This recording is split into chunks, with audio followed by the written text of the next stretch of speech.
this has been by far my most requested video on the entire channel, and by the looks of it, will probably be the most controversial.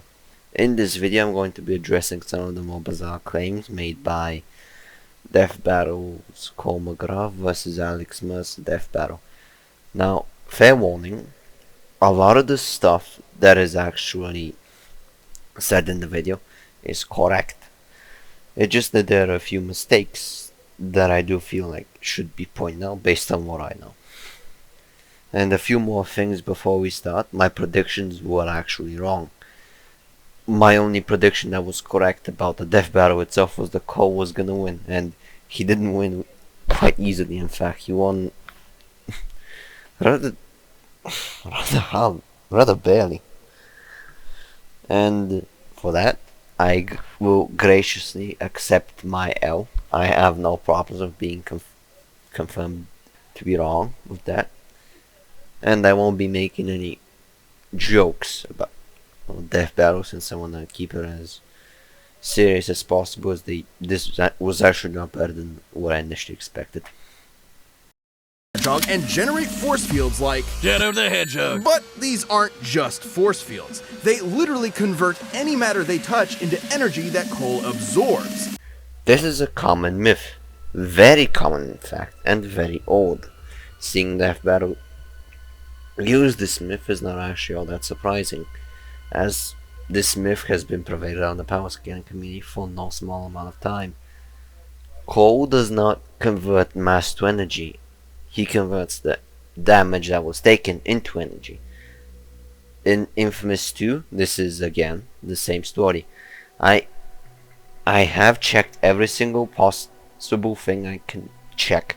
I've checked the wiki, I've checked online guides, I have even checked the very game itself. I'll show it on screen. The one thing I cannot check, because I do not have it, is the Infamous 1 and 2 guidebooks. I do not have access to the Infamous 1 and 2 guidebooks because for one, they are over $30. That is like 60 levs in Bulgarian currency, and it'll take like 2 months to get here. So paying like over $60 for 2 pieces of print material, I don't think is all that worth it. Now, if you do have pictures or have the guidebooks, please send me screenshots or something, because I want to have knowledge in the guidebooks. I have a Discord. My Discord username is on the screen, and it is in the channel description. I have multiple social medias that you could contact me on. If you have any showing of the Infamous 1 2 guidebooks, please send them to me. Fast enough to route electricity, moving at 90% the speed of light. This is something I cannot find any sources or any cutscene for it in neither Infamous 1 or Infamous 2. I don't know if it's promotional material that I am unaware of. I have looked at every single trailer for Infamous 1. I have looked at promotional material for Infamous 1. I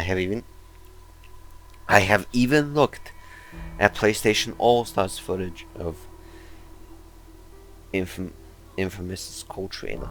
I cannot find this cutscene.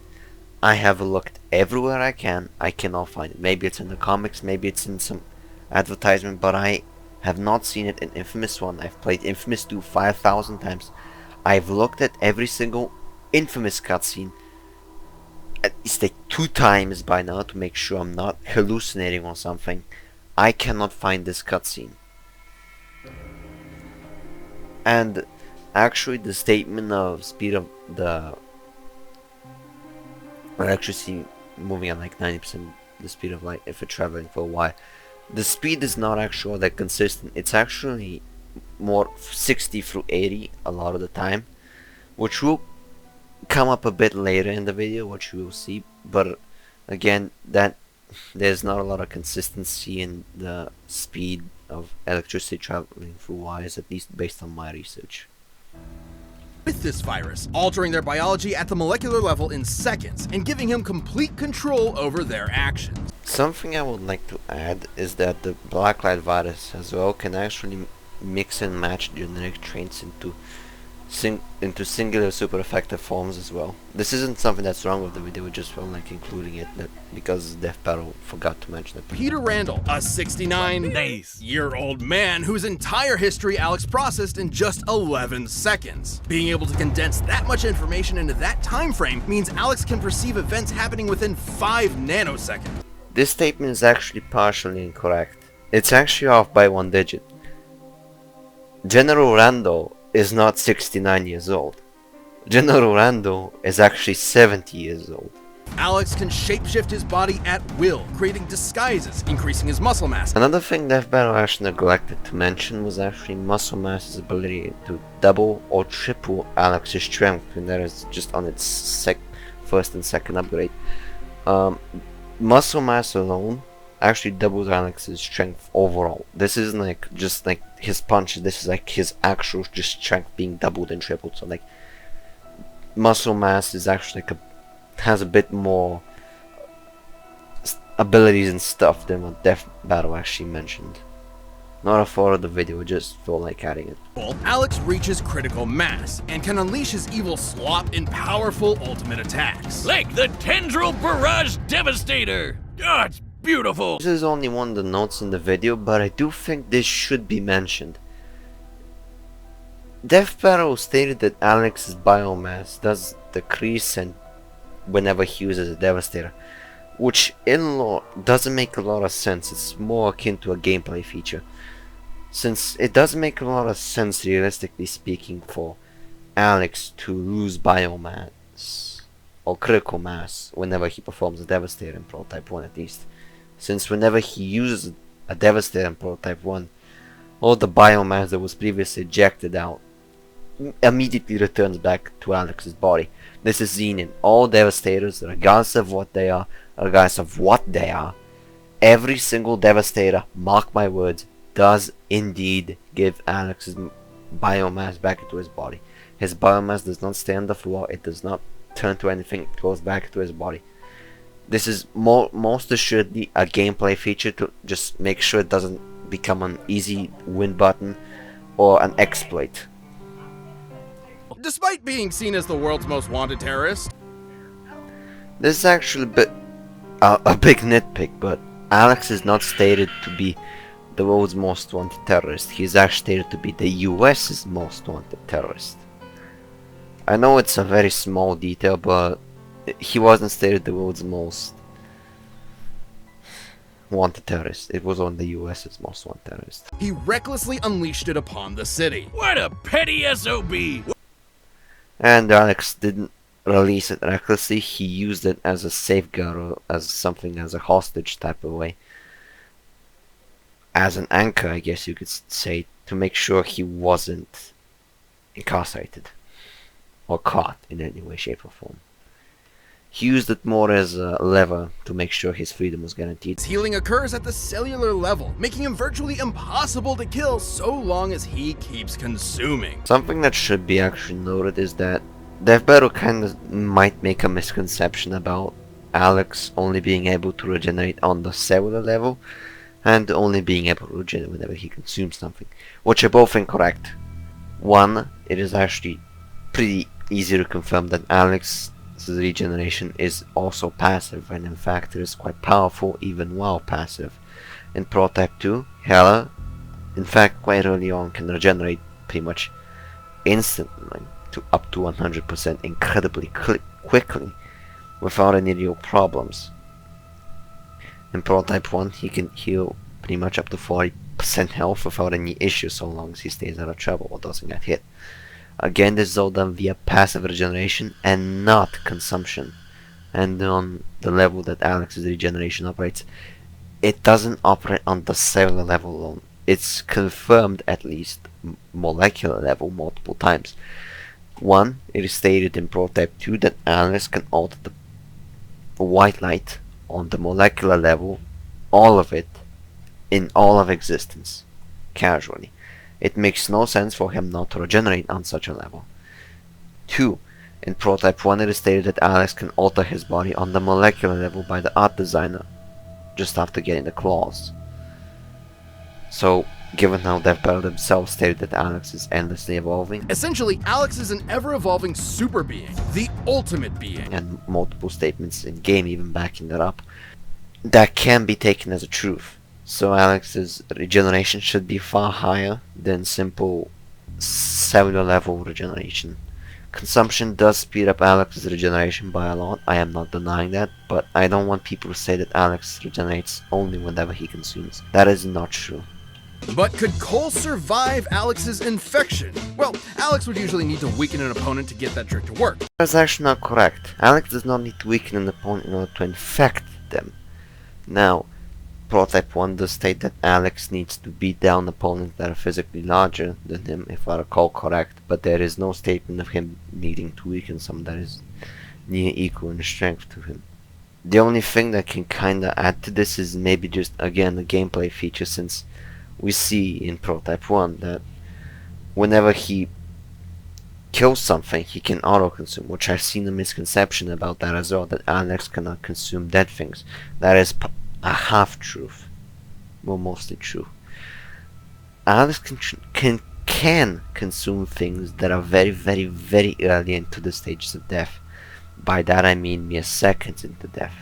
This is shown in gameplay. If you say just hit someone, if you don't know, everyone dies in one hit by Alex's punches. And in Prototype 1, and Prototype 2, you consume things by killing them that are human sized, that is. Same thing with anything else really. You consume them and kill them. Human sized enemies are usually cleaved in half if you're using the blade. And getting cleaved in half seems like a pretty good way to die.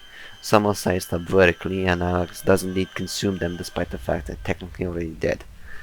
So Alex can consume things that are dead. They just need to be very fresh. Even then, the Raysphere incident that created Cole's powers in the first place ripped apart everyone else down to the atomic level. On this note that Death Battle states here, the Raysphere itself is actually not very consistent with itself to actually state something of it must be true. Now, for it to be, yeah, definitely, like, Cole can survive stuff that's on the atomic level. First off, by that logic, Cole's claws can resist things that are on the atomic level. Since, well, indeed true, Cole's claws are burned and all that, they are still there. Sure, they're kind of torn up a little bit.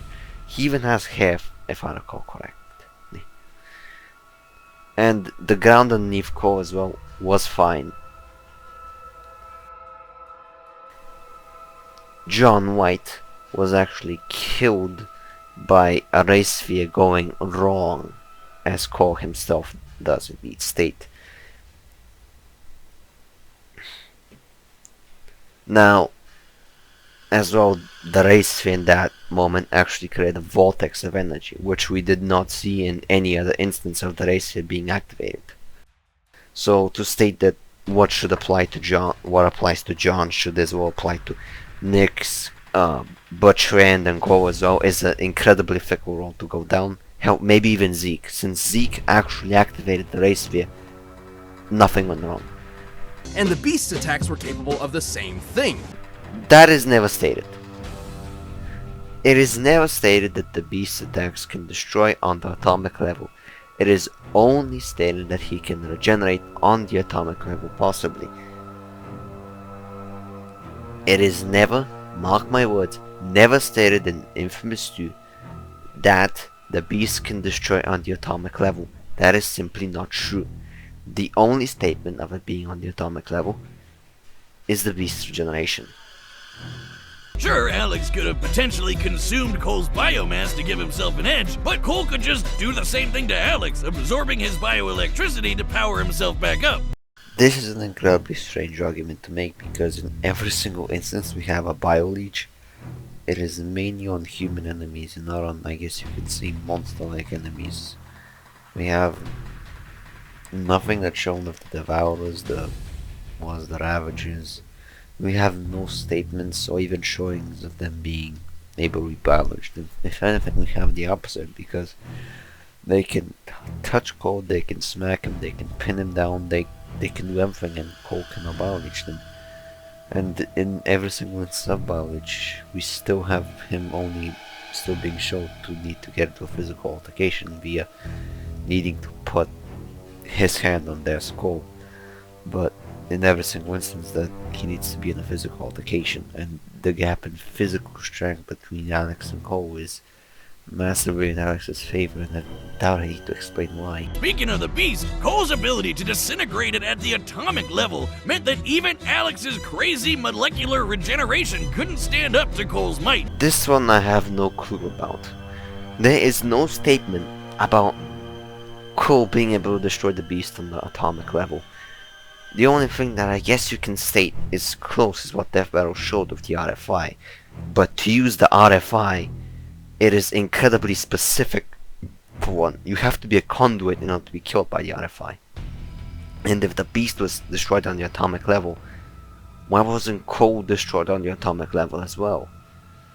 Why weren't the dead conduits unactivated? We're shown numerous conduits. Their bodies are there. Their bodies are fine. They're just dead. And as well, it just seems that every single one of them just dropped dead as bodily functions stop existing. In order for Cole to beat the beast this way, he needs the RFI, which kills Cole. And once again, this is an incredibly specific condition. To state this is a general thing that Cole can use to beat Alex, you must state Alex has conduit powers. Or how he resisted Sasha's mind control powers. The organic tar that Sasha has is not very similar to Blacklight at all. The biological changes take days, if not weeks, to occur. This scene in Infamous 1 whenever people are being converted into Reapers. Sasha needs to put them in her bathwater for quite a while. You can't simply just make sure they're in a single instant, like, oh well, there's a single like droplet of Sasha's tar on them. Yeah, now they're Reapers. Biological changes are instant. That's not how it works. That is not true. And as though Cole didn't really resist it as well. Sasha herself states that Cole was indeed going to be weakened by the tar. He only resisted it momentarily, I guess you can say. And she does indeed state that cracks in his mind will appear. Before I finish this video off, I would like to note two more things. One, Death Battle stating Alex is notably slower than Cole, which right now I'm gonna say is wrong. Based on the calculations of that battle, Alex should only be 1.3 times slower than Cole in this instant, and even then, Death Battle themselves do state that and show that the Alex they're using is probably 1 year after the events of Prototype 1, and they state that he is endlessly evolving. Essentially, Alex is an ever-evolving super being, the ultimate being. But again, he was 66% speed of light, so should he be at around 80 by the time they're using him? Hell, even 70 is a good number. And even then, if you do the raw calculation itself, you find out that the difference between Alex and Cole is only 1.3 times. So the gap in speed is not big at all. And two, based on what I calculated, that Alex, you know, with the statement of Elizebeth being about as old as the planet itself, this brings out Alex to, I think, 31 million times the speed of light based on that battle's own calculations. The way I calculated this myself is I just took the difference between Randal, then I took that number, just times it by the Mach, and there's the number.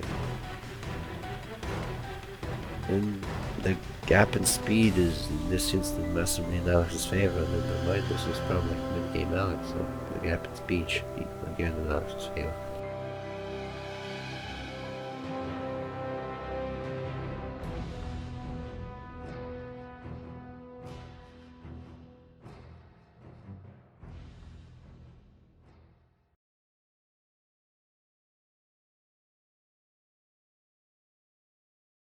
Then I think that is all of it. There are no more mistakes than the video itself, but still the video is actually a lot better than I initially expected. You should definitely check that out. If you enjoyed this video and you enjoy my content, consider subscribing, hit the like and do the algorithm stuff.